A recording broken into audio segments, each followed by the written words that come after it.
mwana muwala Lynda Ddane Owa NTV yandiba nga ali mu mukwano.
Asanira ddala omulenzi omuvubuka amanyi Katonda era nti omwala ono ye abantu bangi bavudde ne bategeeza mbu mwana mwala ono ye empisa ze zo ziri different ku bantu abasinga nti ye yewa ekitiibwa era nti ye akola ddala ekintu ekimunyumira era nti tayagala kuba nti agendera ku ki abalala kye bamufosinga okukola era nti abaye mabegakawo nategeeza mbu no ye ebintu byakola ye akola ki ekimusanyusa tagendera ku ki ku pressure y'abantu abamuliraanye ye akola ddala ebintu ebimunyumira oba nti akola ddala biki ebimusanyusa ninga tukimanyi buno omwana muwala ono ye okuvaayo nabeera nti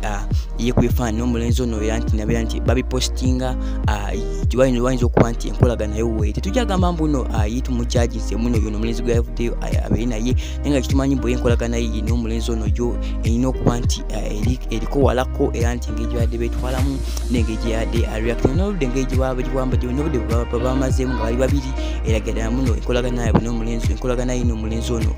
yandibaba naye nga yamaanyi nnyo era nga tumanyi nti no maaso wajja kuba avaayo atutegeeza ki kituufu ekiriwo oba omulenzi ono amutwala oba n'omulenzi ye mulenzi gwayagala okuba nti afuula official oba nti waliyo omulala yes wena ali awo nga gulumido gwokusooka okuba nti mutuuka ku channel yaffe nemanyikidwa nga HK Entertainment TV